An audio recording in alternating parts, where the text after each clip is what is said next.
아비가일이 다윗을 보고 급히 나귀에서 내려 다윗 앞에 엎드려 그의 얼굴을 땅에 대니라. 그가 다윗의 발에 엎드려 이르되, 내 주여, 원하건대 이 죄악을 나 곧 내게로 돌리시고 여종에게 주의 귀에 말하게 하시고 이 여종의 말을 들으소서. 원하옵나니 내 주는 이 불량한 사람 나발을 개의치 마옵소서. 그의 이름이 그에게 적당하니 그의 이름이 나발이라. 그는 미련한 자니이다. 여종은 내 주께서 보내신 소년들을 보지 못하였나이다. 내 주여, 여호와께서 살아계심을 두고 맹세하노니 내 주도 살아계시거니와 내 주의 손으로 피를 흘려 친히 보복하시는 일을 여호와께서 막으셨으니 내 주의 원수들과 내 주를 해하려 하는 자들은 나발과 같이 되기를 원하나이다. 여종이 내 주께 가져온 이 예물을 내 주를 따르는 이 소년들에게 주게 하시고 주의 여종의 허물을 용서하여 주옵소서. 여호와께서 반드시 내 주를 위하여 든든한 집을 세우시리니 이는 내 주께서 여호와의 싸움을 싸우심이요 내 주의 일생에 내 주에게서 악한 일을 찾을 수 없음이니이다. 사람이 일어나서 내 주를 쫓아 내 주의 생명을 찾을지라도 내 주의 생명은 내 주의 하나님 여호와와 함께 생명싸개 속에 쌓였을 것이요 내 주의 원수들의 생명은 물매로 던지듯 여호와께서 그것을 던지시리이다. 여호와께서 내 주에 대하여 하신 말씀대로 모든 선을 내 주에게 행하사 내 주를 이스라엘의 지도자로 세우실 때에 내 주께서 무죄한 피를 흘리셨다든지 내 주께서 친히 보복하셨다든지 함으로 말미암아 슬퍼하실 것도 없고 내 주의 마음에 걸리는 것도 없으시리니 다만 여호와께서 내 주를 후대하실 때에 원하건대 내 주의 여종을 생각하소서. 오늘 너를 보내어 나를 영접하게 하신 이스라엘의 하나님 여호와를 찬송할지로다. 또 내 지혜를 칭찬할지며 또 내게 복이 있을지로다. 오늘 내가 피를 흘릴 것과 친히 복수하는 것을 내가 막았느니라. 나를 막아 너를 해하지 않게 하신 이스라엘의 하나님 여호와의 살아계심을 두고 맹세하노니 내가 급히 와서 나를 영접하지 아니하였더면 밝은 아침에는 과연 나발에게 한 남자도 남겨두지 아니하였으리라. 다윗이 그가 가져온 것을 그의 손에서 받고 그에게 이르되, 내 집으로 평안히 올라가라. 내가 내 말을 듣고 내 청을 허락하노라. 아비가일이 나발에게로 돌아오니 그가 왕의 잔치와 같은 잔치를 그의 집에 배설하고 크게 취하여 마음에 기뻐하므로 아비가일이 밝는 아침까지는 아무 말도 하지 아니하다가 아침에 나발이 포도주에서 깬 후에 그의 아내가 그에게 이 일을 말하매 그가 낙담하여 몸이 돌과 같이 되었더니 한 열흘 후에 여호와께서 나발을 치심해 그가 죽으니라.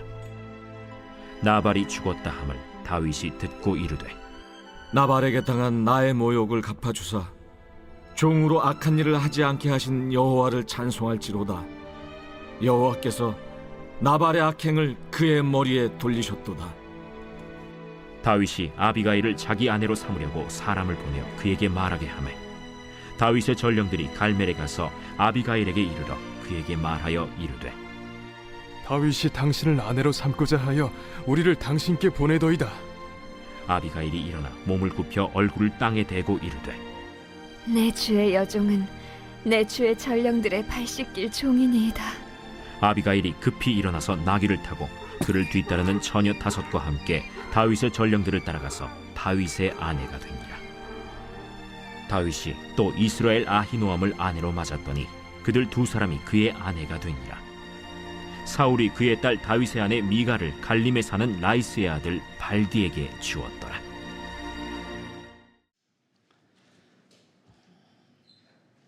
제가 설교 준비를 하다가 우연히 인터넷에서 글을 하나 보게 됐어요.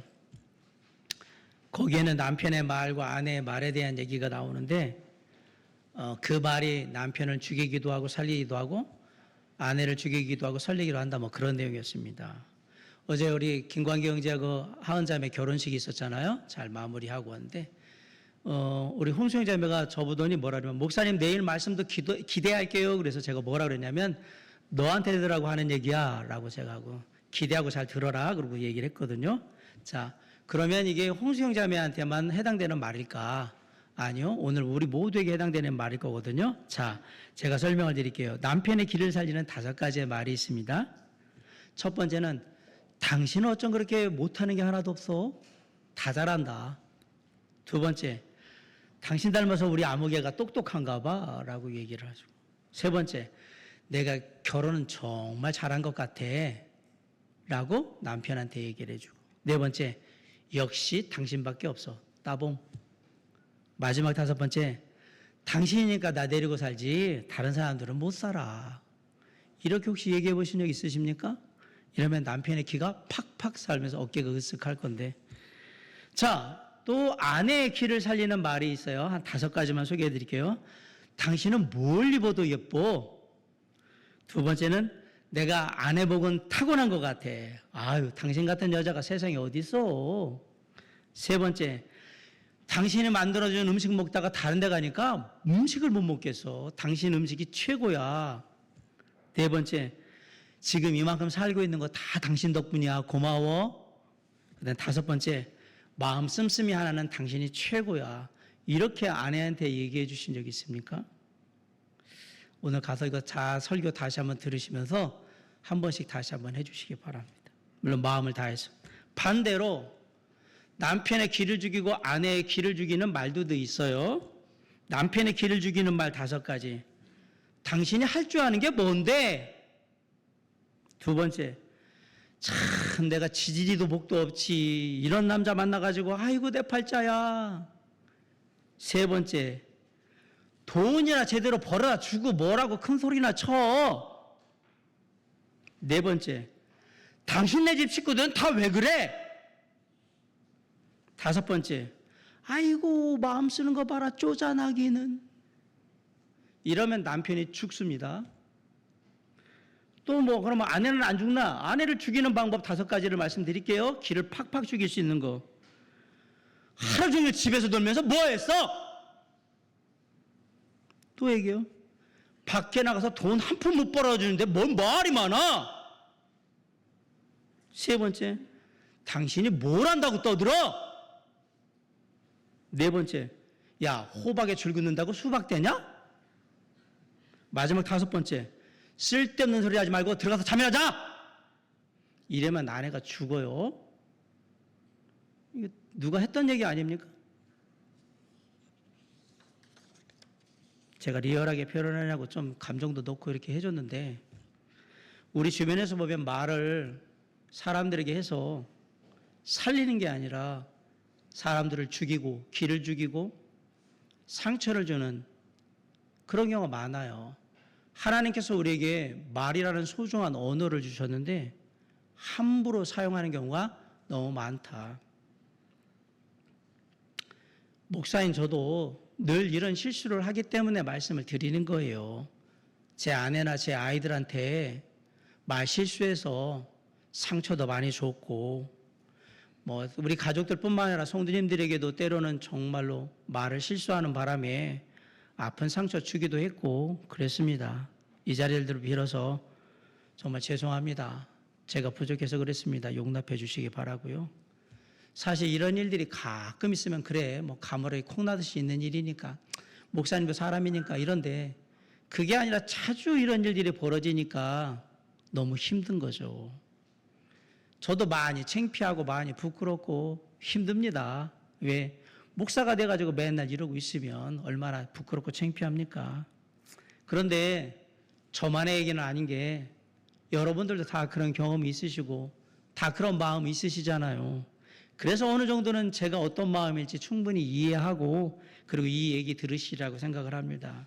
말이라는 게 단순히 들리는 소리가 아니라 우리의 인격의 표현입니다. 인격은 그런데 눈으로 보이질 않아요. 눈으로 보이지 않는 인격이 밖으로 드러나는 게 뭐다? 말이에요, 말. 그래서 이런 말이 있어요. 말은 곧 인격이다라는 말이 있어요. 우리 모두는 인격적으로 다 공사 중입니다. 언제까지 공사 중일까요? 공사 끝난 분 한번 손 들어보시죠. 나는 인격이 완벽하다. 이제는 뭐 이 땅에서 거의 천사급으로 살고 있다. 나는 전혀 문제가 없다. 자, 요 분 교만함과 자만과 허세가 진짜 쩌는 분입니다. 우리는 언제까지 인격적으로 공사 중일까요? 언제까지? 죽을 때까지. 바꿔 얘기하면 주님 나라 갈 때까지 공사 중이에요. 그때까지 안 고쳐지는 게 너무 많을 거예요. 공사 중입니다. 공사 중. 공사 중인 건물이나 공사장 가보신 적 있어요? 위험해요. 불편해요. 여러 가지로 조심해야 해요. 저와 여러분은 인격적으로 공사 중인 존재이기 때문에 때로는 어떤 사람을 위험하게 만들기도 하고요. 때로는 어떤 사람들을 불편하게 만들기도 하고요. 또 어떤 사람들한테는 마음에 상처를 주기도 하고 막 그런 거예요. 가끔씩 우리가 말을 하고 행동하는데 실수해서 사람들에게 상처 주는 이유는 저와 여러분이 공사 중이기 때문에 그렇습니다. 언제까지? 주님 앞에 갈 때까지. 그렇다고 아니 뭐 목사님도 공사 중이고 뭐 아무개 집사님도 공사 중이고 성도님도 다 공사 중이고 어차피 뭐 다 공사 중인 거 그냥 그렇게 사는 거 아니에요? 그냥 뭐 공사 중이면 상처도 주고 그냥 뭐 때로는 뭐 공사 중에 뭐 이렇게 다치기도 하고 뭐 떨어져 죽기도 하고 그러는 거지 뭐 그걸 꼭 내가 책임져야 돼요? 이렇게 사시면 안 됩니다. 내 인생이 공사 중이기 때문에 아직 부족하기 때문에 조금 더 배려할 줄 알고 조금 더 덜 불편하게 만들고 사람들에게 그런 부분에 대해서 내가 보호할 줄 아는 그러한 노력과 수고가 있어야 되는 거지 다 공사 중이니까 그냥 막 살아도 된다? 이거는 아주 안 좋은 생각인 겁니다. 신앙생활이라는 게 하나님의 말씀인 성경을 끊임없이 듣고 그리고 배우고 그 배운 바를 삶으로 실천하려고 하나하나씩 해가는 그런 과정이라고 저는 생각을 합니다. 아니 뭐 목사님 얼마나 잘하길래 그 얘기를 하시는 거예요? 제가 항상 얘기하지만 목회자가 설교할 때 제대로 지키고 하는 설교가 몇 개나 있겠습니까? 여러분보다 조금 더 잘하거나 조금 더 먼저 했다는 것 뿐이지 저도 똑같이 부족하고 연약하여서 하나님의 말씀을 실천해야 된 저도 대상이란 말이에요. 제가 설교를 하면서 항상 갖고 있는 생각이 있어요. 이걸 듣고 다 하려고 하지 마세요. 다 하시면 어깨에서 날개가 날라와서 그 다음에 막 날아가실 거예요. 어디로? 주님의 나라로 천사가 되실 건데 그럴 일은 절대 없습니다. 하나님의 말씀을 듣고 나면 그 중에 하나라도 내가 해봐야 되겠다. 이런 건 고쳐봐야지. 그게 신앙의 진짜 좋은 태도예요. 이거 막 10개 들었다고 10개를 다 어떻게 합니까? 못합니다. 저는 안 되지만 다시 또 해보세요. 또 해보세요. 이게 반복적으로 그냥 그 얘기를 하는 것뿐이고 그러다 보면 언젠가는 못했던 걸 하게 되는 게 있을 거 아닙니까? 그러면 좀 더 나은 모습을 보여주겠죠. 우리가 하는 말도 똑같습니다. 말에는 굉장한 힘이 있어요. 말 한마디가 사람을 살리기도 하고 죽이기도 합니다. 잠언 18장 21절에 죽고 사는 것이 혀의 힘에 달렸나니 혀를 쓰기 좋아하는 자는 혀의 열매를 먹으리라.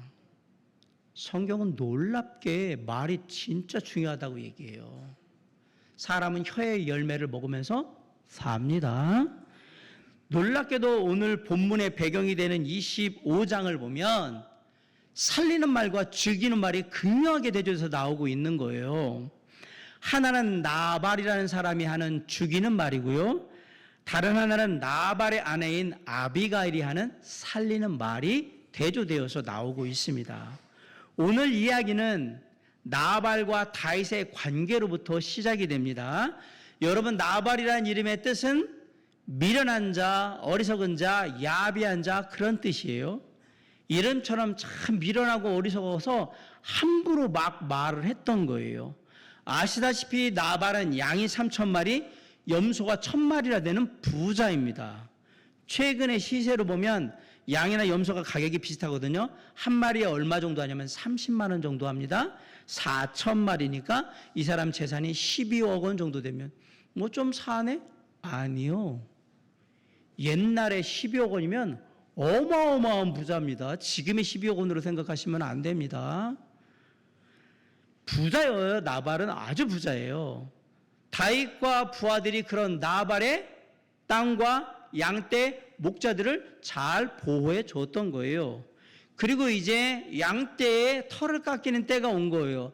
풍습에 따르면 그때 잔치를 하거든요.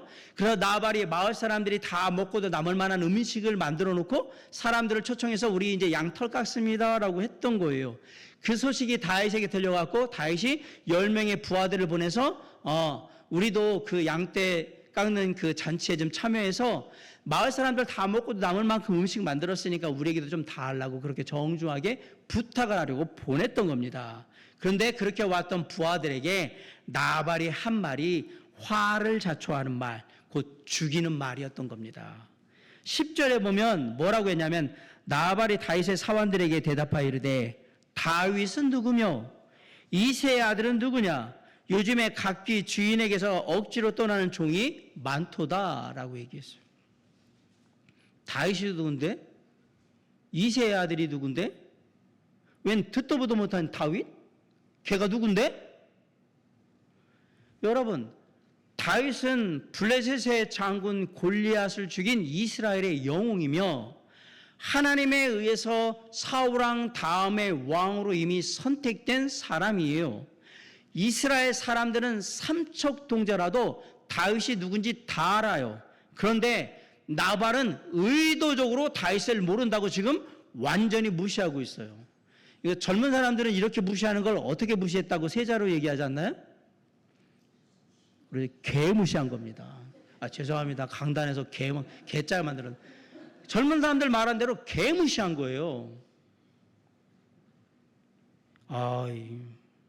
그런데 거기까지는 다윗이 어떻게 참았을지 모르겠는데 더한 말을 해요. 뭐라 그러면 요즘에 각기 주인에게서 억지로 떠나는 종이 있다. 이게 말하면 주인 몰래 도망간 종놈들이 있다 이 얘기를 한 거예요. 자, 지금 다윗을 뭐라고 얘기했죠? 뭐에 비유했죠? 도망간 종놈 얘기를 했어요. 이쯤 되면 막가자는 거 아닙니까? 다윗이 열받기 시작했어요. 너무 열받아서 뚜껑이 열리기 지금 직전인데 나발이 참 나발이에요. 미련하고 진짜 어리석어요. 여기다 한술 더 뜹니다. 여러분 혹시 말씀 보면 11절 한번 읽어볼 수 있을까요? 자, 시작. 11절 시작. 내가 어찌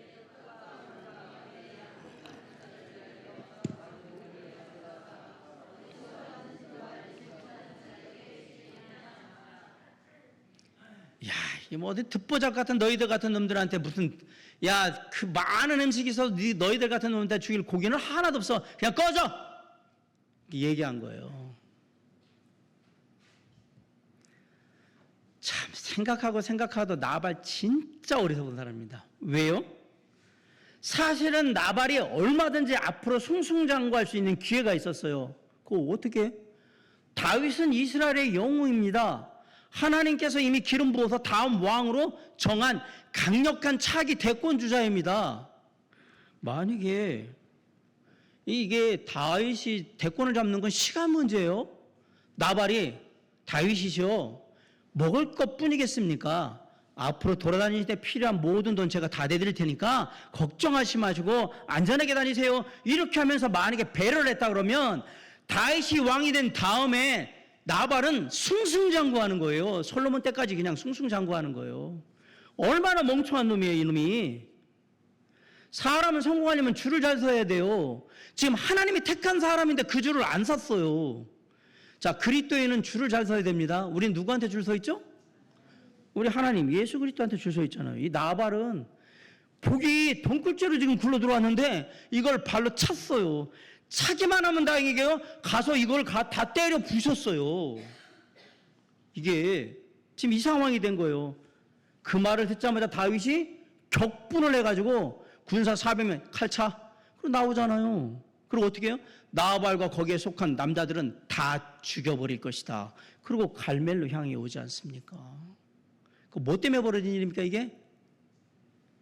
입으로 열린 입이라고 함부로 말해가지고 지금 죽음을 자초한 거잖아요. 잘 보세요. 입 잘못 열리면 큰일 납니다. 모든 복이 다 달아나고 때로는 내 목숨이 위태로워질 수도 있다. 저는 누군가가 침묵하는데 살인이 나는 걸 본 적이 없어요. 다 그자는 뭐예요? 말로 왔다 갔다 하면서 서로의 감정을 막 상하게 하고 상처 있고 막 그러면 욱해서 사람을 죽였지 아무 얘기도 안 하고 가만히 있는 사람을 그런 적이 없어요. 사람이 물론 뭐 우발적인 경우도 있지만 대부분의 경우는 이 말 때문에 그랬어요. 말 때문에. 자, 38절에 보세요. 한 열을 위해 여호와께서 나발을 치심에 그가 죽으니라.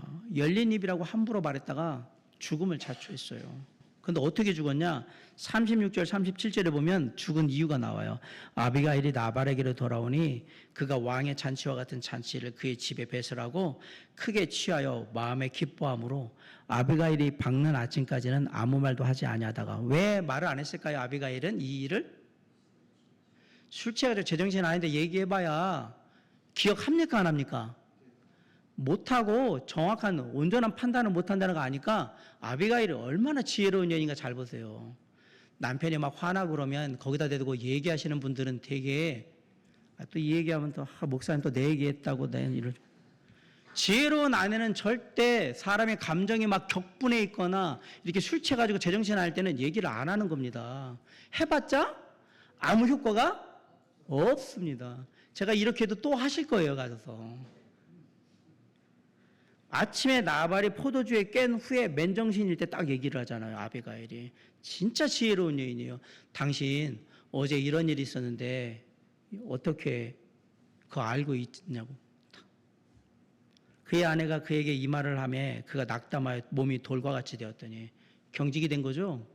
엄청난 공포를 느낀 거예요. 다윗이 400명의 군사를 데리고 죽이러 온다고 그런 얘기에. 그러고서 마비돼가지고 어떻게 했어요? 시름시름 앓다가 열일 만에 죽었어요. 그런데 다행인 건 나발만 죽었잖아요. 다른 가족들은 살았어요. 어떻게? 나발의 하인 중에 한 명이 이 모든 상황을 아비가일한테 다 보고를 했잖아요. 아비가일이 어떻게 했습니까? 모든 거 차려가지고 나가서 다윗을 만나가지고 얘기를 하잖아요. 자, 아비가일이 한 말 때문에 모두 다 산 거예요. 나발만 제외하고.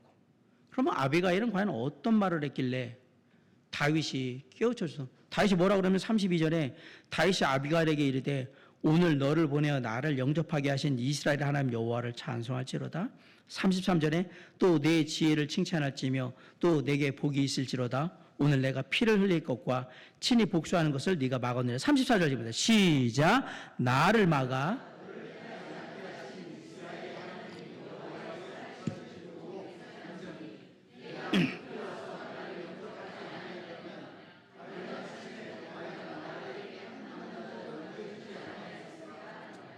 다윗이 얘기잖아요. 네가 봐도 다행이라고. 네가 이 얘기 안 해줬으면 내가 깨닫지 못했을 거고 네가 이 얘기 안 해줬으면 다 죽었어 라고 얘기합니다. 그러면 고맙다고 얘기하는 거잖아요. 이렇게 살리는 말한 아비가일은 나중에 어떻게 됩니까? 다윗의 아내가 됩니다. 39절로 42절 한번 봅시다. 시작. 나발이 죽었다 함을 다윗이 듣고 이르되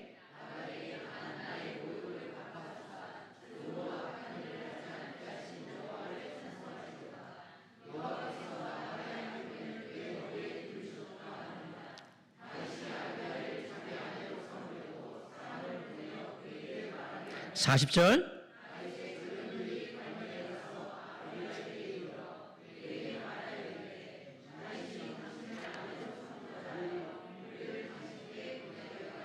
41절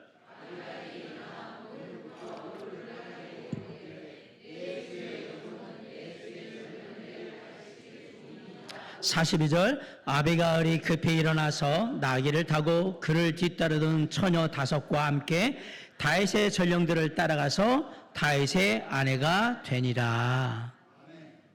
아비가일이 뭐가 됐다고요? 다윗의 아내가 됐다고. 왕비가 됐어요. 왕비가. 말 한마디 잘해서. 누구는 말 한마디 잘못해가지고 죽었고 누구는 말 한마디를 지혜롭게 해가지고 살리는 말을 해서 왕비가 됐어요.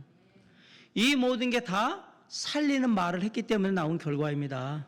자, 이제 어떻게 하면 우리가 아비가일과 같이 살리는 말을 할 수 있을까? 2가지 비결을 말씀드립니다. 첫째, 마음을 잘 다스리시기 바랍니다. 잘 아시겠지만 말은 입을 통해서 나옵니다. 근데 그 말이 만들어지는 건 입이 아닙니다. 어디서 만들어져요? 마음에서 만들어지는 겁니다. 다시 말해서 말이 생산되는 공장은 입이 아니라 어디다? 마음이에요. 입은 말을 전하는 그냥 통로일 뿐인 거예요. 마음에 있는 게 나오는 겁니다. 그렇기 때문에 살리는 말을 하려면 우리의 마음을 잘 다스려야 되는 거예요. 다시 말하면 우리의 마음이 좋은 것, 지혜로운 것, 영적인 것, 선한 것으로 채워져 있어야 살리는 말이 나온다 이 얘기입니다. 마태복음 12장 34절로 35절에 이렇게 말씀하셨어요.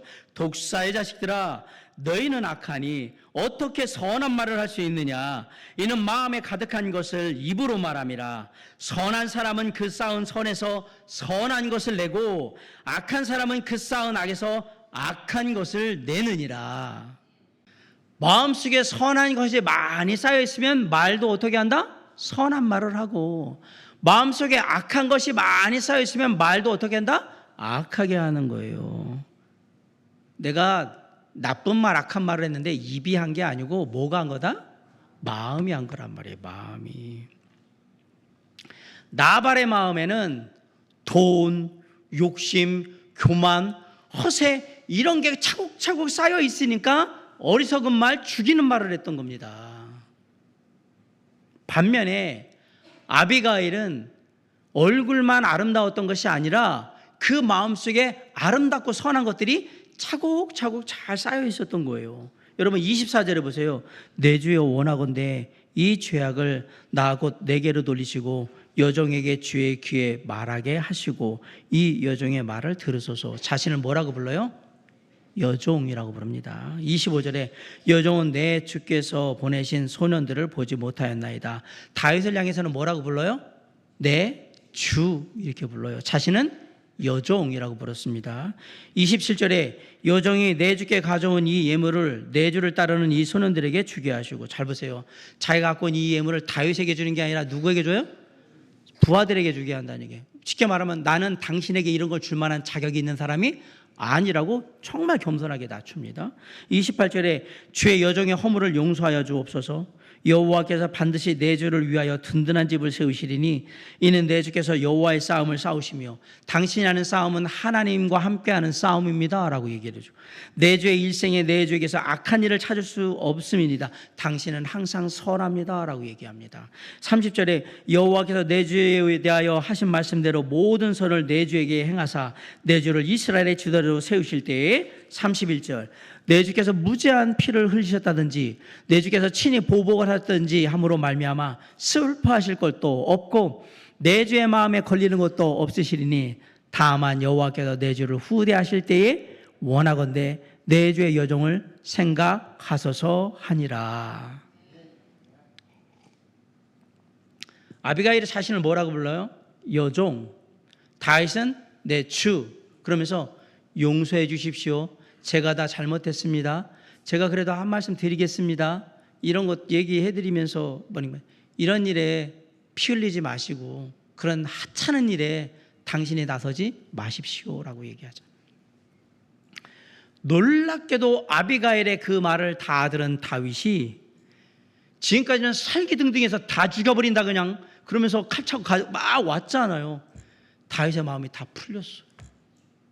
그리고 아비가일은 고맙다. 내가 깨닫지 못했던 걸 깨닫게 해서 너 참 지혜롭구나. 고맙다. 와줘서 너무 고마워라고 얘기하잖아요. 마음을 잘 다스려야 됩니다. 그래서 선한 것이 우리 안에 가득하게 해야 합니다. 자, 마음을 잘 다스리려면 어떻게 해야 되느냐? 간단합니다. 악한 말이 생산되는 마음 공장의 문은 닫으시고 선한 말이 생산되는 마음 공장의 문은 여시고. 그럼 그 첫 시작이 뭐냐? 그 첫 시작이 하나님의 말씀을 따라서 하나님의 자녀가 되는 거예요. 우리는 하나님의 자녀가 되지 않는 이상 본성적으로 악한 말만 하는 그런 존재예요. 죄인이기 때문에. 그래서 우리는 반드시 우리가 선한 마음의 것으로 말하기 원한다면 어떻게 해야 한다? 예수 그리스도 하나님을 만나셔야 합니다. 그래야 악한 말을 하지 않게 될 겁니다.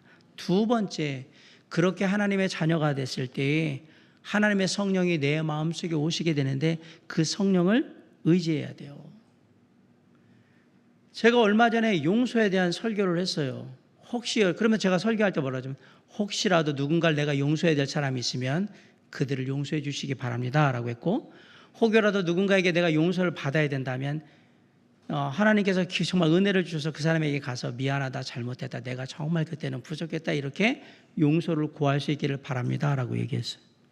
혹시 어떤지 모르지만 설교 들을 때는 하나님 말씀대로 내가 용서해야지, 내가 용기 내서 용서 받으러 용서해달라고 가야지 그랬는데, 혹시 여기 중에 용서해야 되는 사람을 딱 만났는데 갑자기 내 마음이 탁 막히면서 아니야, 지금은 용서할 때가 아니야, 내가 좀 더 지켜봐야 돼, 좀 더 지켜보고 사람이 좀 된 것 같으면 그때 용서해 주는 거지, 지금은 아닌 것 같아, 이렇게 하신 적 없으십니까?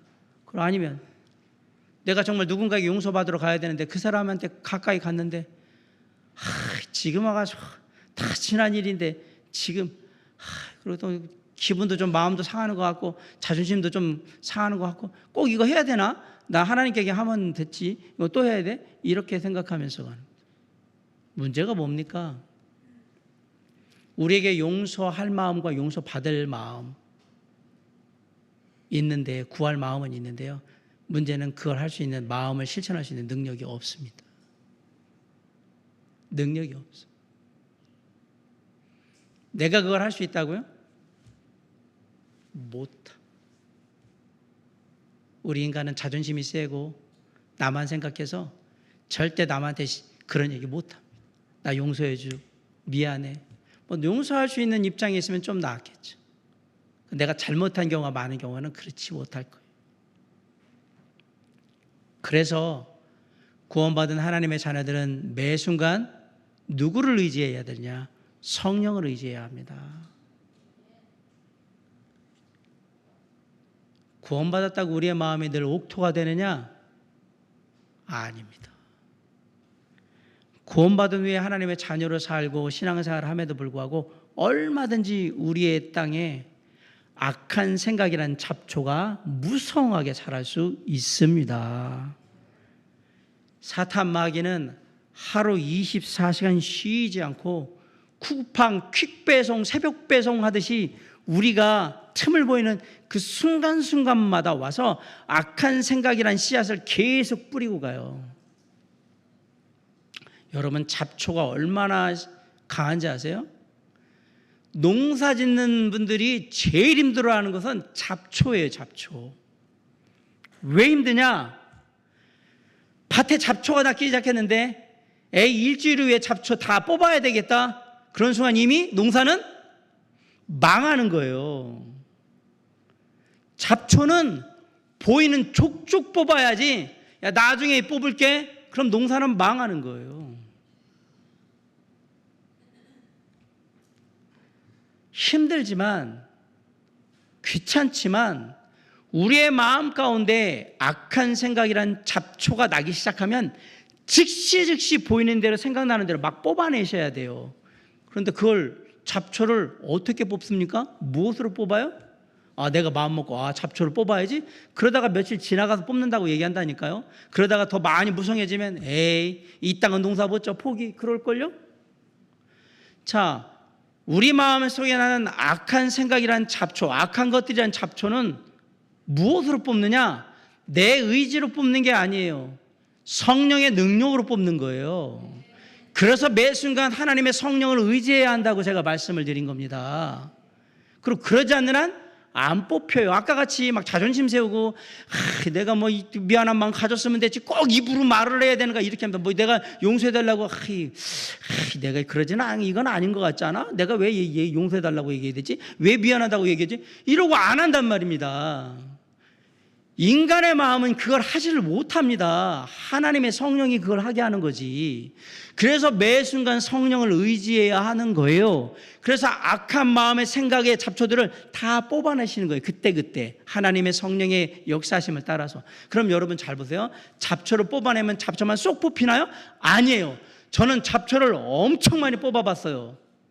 제가 제천에 사역할 때 얘기했잖아요. 잔디밭 만드느냐고 잡초 뽑은 얘기 했잖아요. 잡초는 뽑으면요, 이 녀석은 어마어마하게 강해서요, 반드시 그냥 뭉태기로 이렇게 흙을 가지고 뽑혀요. 얘는 혼자 죽는 법이 없어요. 그럼 잘 보세요. 잡초 뽑힌 데가 이렇게 움푹 파일 거 아닙니까? 그럼 어떻게 채워요, 그거? 우리의 마음이 움푹 파일 거 아니에요? 잡초, 악한 생각의 마음, 그 잡초들을 뽑아내면 여기저기 그냥 뻥뻥뻥뻥 뚫리듯이 파이는데 그건 어떻게 채우냔 말이에요. 뭘로 채울까요? 하나님의 말씀으로 채우는 거예요. 그래서 악한 마음의 생각이라는 잡초를 뽑아내고 나서 그 자리는 하나님의 말씀으로 다시 꼬박꼬박 채워서, 그래야 어느 시간 되면 우리의 마음이 옥토가 되기 시작하면서 어떤 순간에 이제 열매를 내기 시작하면서 아름다운 모습이 되는 겁니다. 자, 그렇게 우리의 마음 가운데 선한 것이 차곡차곡 쌓이면서 열매를 맺게 되면 우리의 말이 어떤 말이 나오겠느냐? 선한 말, 살리는 말이 당연히 나오죠. 우리 안에 그렇게 쌓여 있으니까. 내가 악한 말을 하고 나쁜 말을 한다는 얘기는 내 마음에 지금 뭐가 있다는 얘기예요?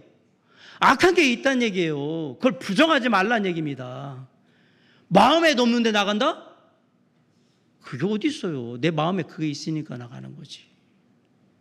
그래서 무엇보다도 먼저 우리가 지켜야 될 게 우리의 마음인 겁니다. 살리는 말을 할 수 있는 비결 첫 번째는 뭐다? 마음을 잘 다스리라고, 지키라고 말씀드렸어요.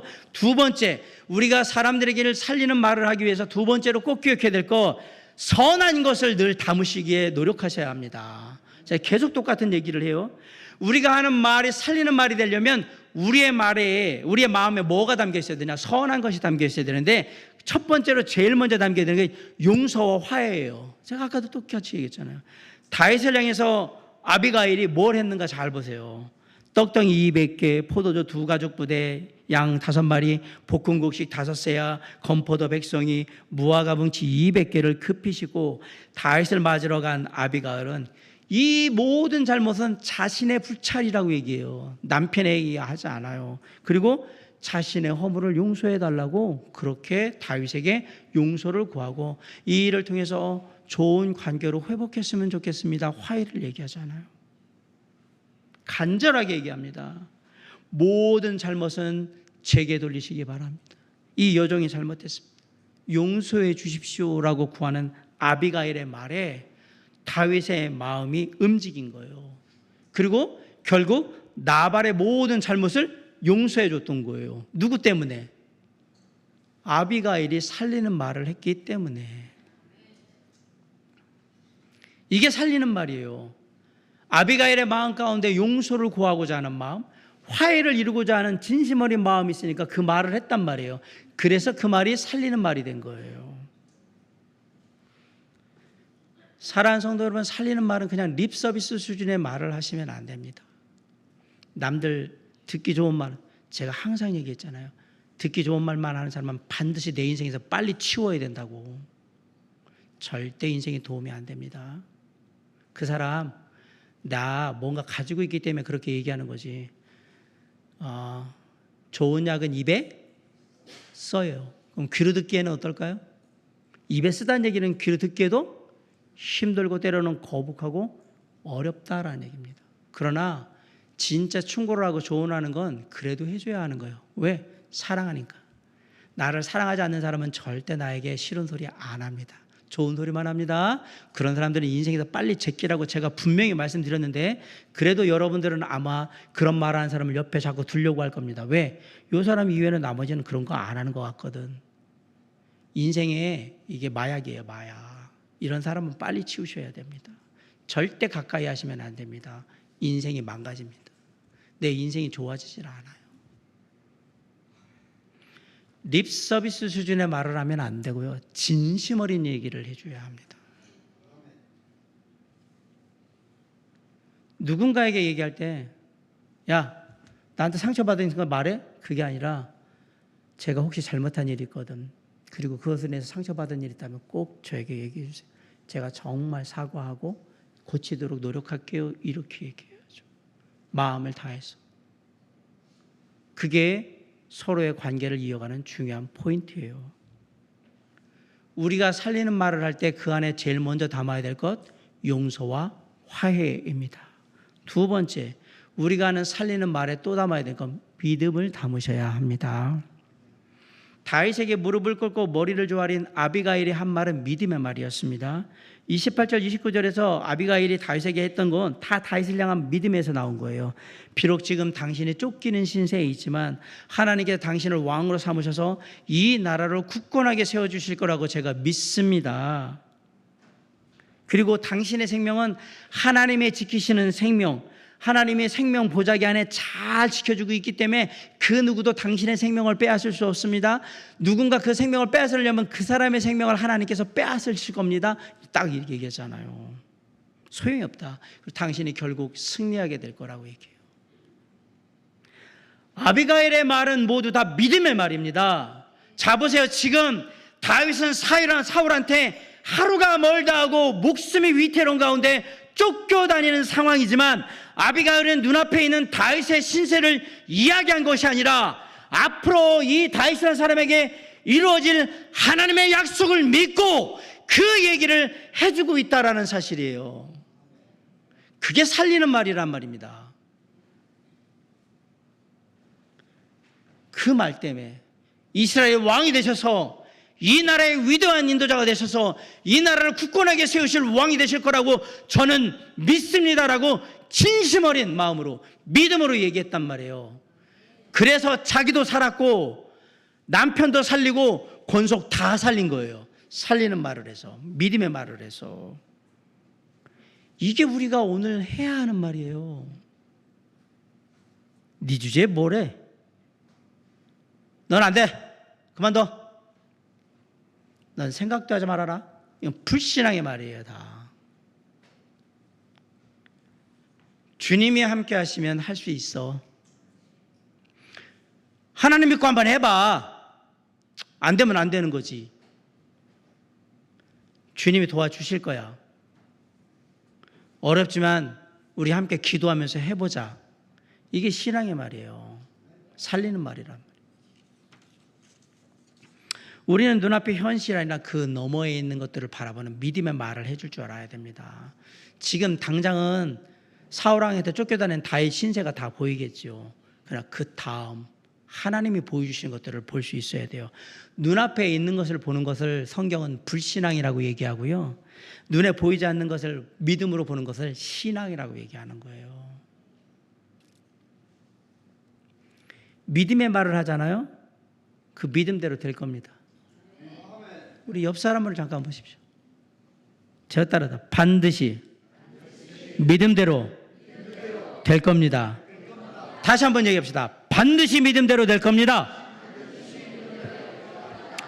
믿으시기 바랍니다. 네, 우리가 믿음의 말을 하면 믿음대로 됩니다. 우리가 믿는 대상이 내가 아니라 누구니까? 우리 하나님, 우리 주 예수 그리스도 하나님이니까. 믿음을 가진 말을 하면 비록 그거 하나님 얘기 안 해도 예수 믿든 안 믿든 그 사람 성공해요. 믿음의 말을 전해주면 성공하게 되어 있어요. 예수 믿는 거하고 상관없어요. 사실은 이게 우리는 믿음의 대상이 있으니까 더 강한 것뿐이에요. 믿음의 말을 하셔야 합니다. 그게 살리는 말입니다. 마지막으로 우리가 하는 살리는 말에 들어야 될 게 뭐냐? 칭찬과 격려가 들어 있어야 합니다. 24절로 31절에 말해보시면 아비가일의 한 말의 내용이 뭐냐면 당신의 삶에는 악한 것을 찾을 수가 없습니다. 당신은 선하신 분입니다 라고 얘기해요. 당신은 나중에 위대한 이스라엘의 지도자가 될 겁니다. 이것도 맞아요. 그때 당신 같은 위대한 사람이 이런 나발 같은 사람 상대해가지고 무제한 피를 흘리게 했다라는 그런 하찮은 일을 했다라는 얘기 듣지 마십시오라고 얘기하잖아요. 당신같이 위대한 분이 뭔 이런 하찮은 나발 같은 사람을 상대하려고 하십니까? 급이 돼야지 상대를 하죠. 하지 마세요 라고 얘기하잖아요.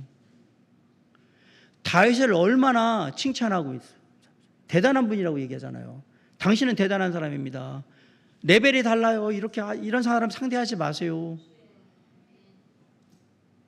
아비가일은 다윗을 칭찬하고요, 격려합니다. 당신은 이스라엘 위대한 인도자가 될 겁니다. 지금은 쫓겨다니는 시대지만 아니요, 위대한 인도자가 될 겁니다. 격려해 주잖아요. 끝까지 가시라고.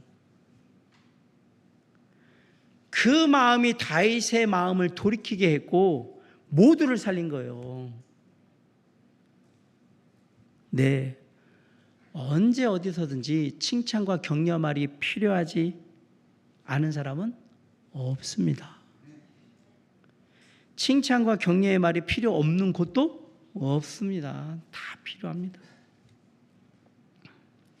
그 사람이 저 같은 목사이건 우리 집사님들이건 성도님들이건 가족들이건 친구들이건 동료들이건 이웃들이건 다 사람은 다 칭찬과 격려가 필요합니다. 그런 의미에서 옆 사람 한번 보십시오. 이렇게 칭찬 격려해 주십시오. 지금까지 잘하셨습니다. 예, 정말 수고하셨습니다. 네. 힘이 되십니까? 혹여나 누군가 지금 막 열심히 뭔가 하고 있는데 잘 안 돼요. 그러면 그분들한테 이렇게 얘기해 주세요. 일이 잘 안 된다고 당신이 지금까지 노력하고 수고했던 모든 게 다 헛된 건 아닙니다. 하나님이 아십니다. 반드시 갚아 주실 겁니다. 격려해 주세요. 세상의 모든 일이 하나님 믿는다고 다 잘 되면 누가 예수를 안 믿습니까? 그런 생각하지 마세요. 우리가 믿는 자지만 우리도 풍랑을 만나요. 물에 빠집니다. 사방이 가로막힐 때가 있습니다. 중요한 건 뭐예요? 그것이 끝이 아니라는 사실입니다. 우리에게는 하늘이 열려 있고요. 우리에게는 우리를 물에 빠진 우리를 손잡고 일으켜줄 주님이 계시잖아요. 그러니까 얼마든지 우리는 칭찬하고 격려할 수 있어요. 해주시라는 얘기를 드리는 겁니다. 하나님을 믿는 자로서 우리의 삶의 목표와 기준은 분명합니다. 오늘 이것만 생각하고 가시면 돼요. 우리의 입술을 열어서 죽이는 말을 하면 된다, 안 된다? 안 된다. 어떻게든지 죽인 말은 안 한다. 그게 기준이고, 반대로 우리가 입술을 열었을 때에는 용서와 화해, 믿음, 칭찬, 격려, 위로, 은혜, 이런 것들이 담긴 은혜의 말, 쉽게 말하면 살아있는 말을 하려고 노력한다. 아멘? 못할 수 있겠죠. 그래도 하려고 노력해야죠. 최선을 다해서 우리의 입술을 열면 살리는 말을 하려고 노력한다. 이게 그리스도인 된 우리의 삶의 목표요, 기준인 겁니다. 사랑하는 성도 여러분, 이제 말씀을 마치게요. 날마다의 삶 속에서 누구를 의지하느냐? 성령을 의지함으로 우리의 마음을 잘 지키시기 바랍니다. 우리의 마음 가운데 선한 것을 많이 담으시길 바라요. 그래서 용서와 화해와 그리고 믿음과 칭찬과 격려, 위로, 이런 서로에게 덕이 되고 은혜가 되는 것들을 많이 우리의 입술을 통해서 사람들에게 나눠줄 수 있기를 간절히 바랍니다. 특별히 우리 가까이 있는 사람들은 나에게 소중한 사람들입니다. 이들에게는 살리는 말을 하셔야 합니다. 왜냐하면 이들은 우리와 오랫동안 함께 갈 사람들이기 때문에. 그들이 가족이든 친구이든 직장의 동료이든 누구이든 간에 함께하는 사람들에게 살리는 말을 통해서 우리가 하나님의 은혜를 함께 나누고 그 은혜를 풍성히 누리는, 그리고 함께 주님을 향해 나아가는 저와 여러분이 될 수 있기를 주님의 이름으로 간절히 축원합니다. 기도하시겠습니다.